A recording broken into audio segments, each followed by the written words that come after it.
বারবার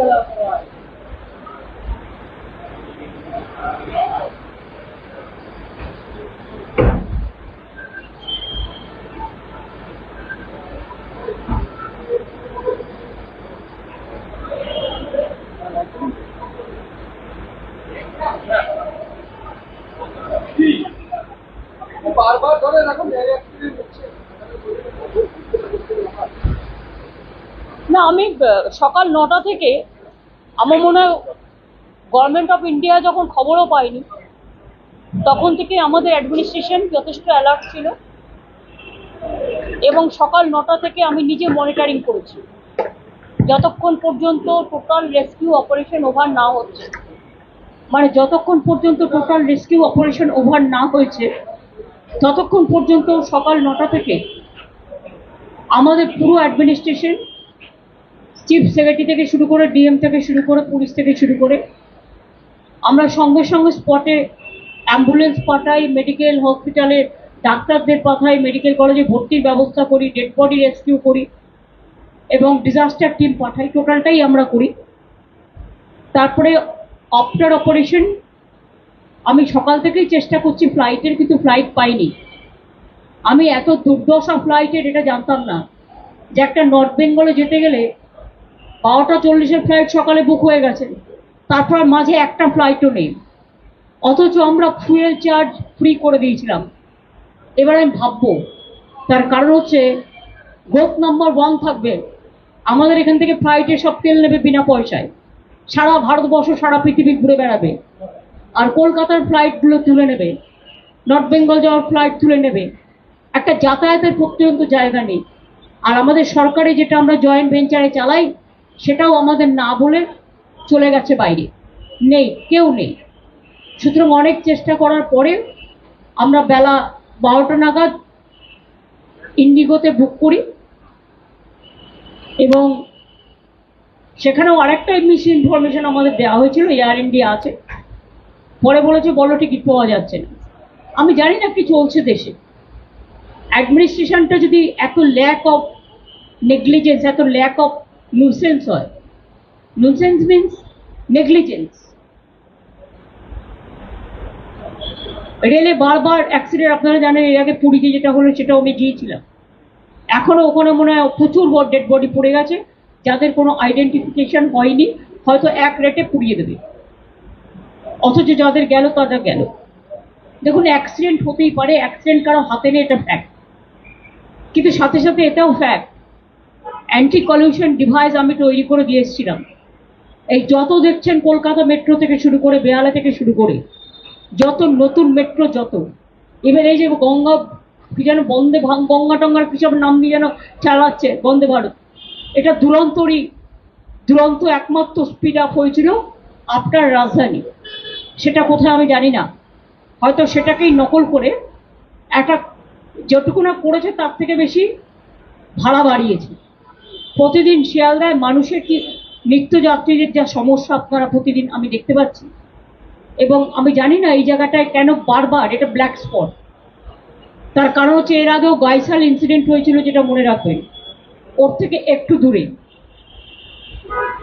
চোপড়ার কাছে বর্ডারে ফাঁসি দেওয়াতে আজকে যেটা হয়েছে অ্যাক্সিডেন্ট, এটা আরো মারাত্মক হতে পারত।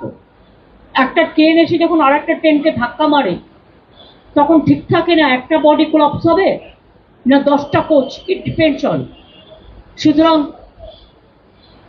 তাও 70-80 জন আহত, এখনো 20 জন ক্রিটিক্যাল আছে। আমি যেহেতু কোনো যাতায়াতের ব্যবস্থা ছিল না চেষ্টা করা সত্ত্বেও, সেই জন্য দেরি হলো, কিন্তু আমি অপারেশনটা টোটাল করে দিয়েছি। আমি এখান থেকে নর্থ বেঙ্গল মেডিকেল কলেজে যাব।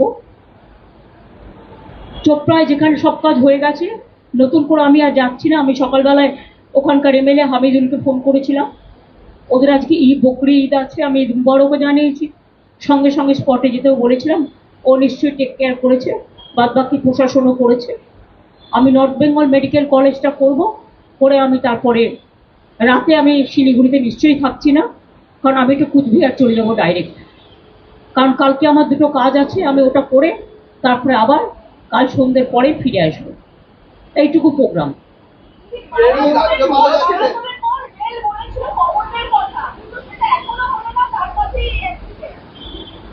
বলেছিল?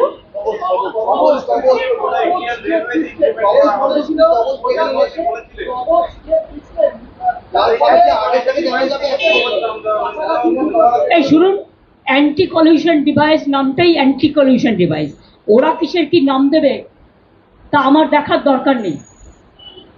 অ্যান্টি কলিউশন ডিভাইস আমি যখন রেল মিনিস্টার ছিলাম তখন করেছিলাম, এবং এর জন্য আমি কোঙ্কণ রেলওয়েকে কাজে লাগিয়েছিলাম।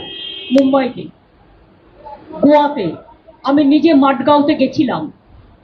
সেটা দেখার পরে এটাকে আবিষ্কার করে প্রত্যেকটা ট্রেনে লাগানো হয়েছিল, যদি ড্রাইভারও ঘুমিয়ে পড়ে অ্যালার্ম দেবে, দুটো ট্রেন কাছাকাছি চলে আসলে আটকে দেবে, এরকম নানা রকম সিগন্যালিং সমস্ত।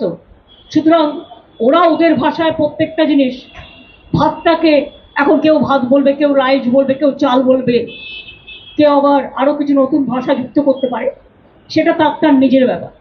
বল আগে মানুষের রক্ষা কবচ, তারপরে এ সমস্ত নানা রকম কথা বলবেন। রেলে একটা স্ত্রী ছিল, আজকে তো আমি অনেককে শুনেছি, এটা ক্রিটিসিজম নয়, এটা একান্তই প্যাসেঞ্জার অ্যামিনিটিস এত কমে গেছে যে যাত্রী নাইট জার্নি করে, এমনকি যেগুলো স্লিপার কোচ, এমন বিছানা দেওয়া হয় শুতে, তাতে নানা রকম ডার্টি থিংস থাকে, বাথরুমগুলো পর্যন্ত ক্লিয়ার করা হয় না। Food quality also became very bad. আর এখন আর বলবো রেল ডিপার্টমেন্টও নেই, ওই ডিপার্টমেন্ট মানে ইয়াও হয় ওয়াও হয়। এখন তো আর রেলে বাজেট নিয়ে উঠিয়ে দিয়েছে, রেল মিনিস্ট্রিটা আছে, কিন্তু রেলের সেই আগের যে মাধুর্য সেটাকে নষ্ট করে দিয়েছে।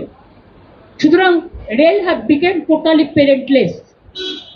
Only you can see railway at the time of inauguration, so many talking points and so many beautification of words, and just like it's a fashion, but they don't take care about the passenger amenity. I'm sorry, I worked as a railway worker, so I know the things.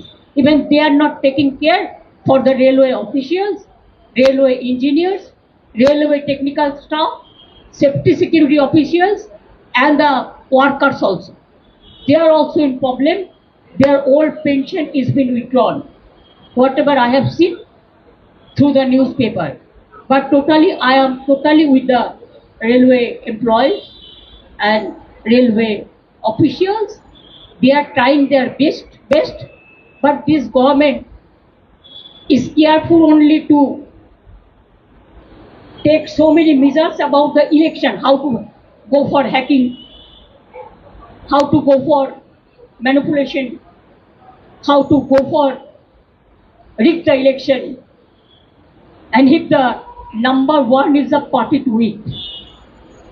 I'm not only telling the government who are the organizer, then where the country will go. Is it not the mockery? I think they should give more time for the governance, not for utterance. Thank you so much.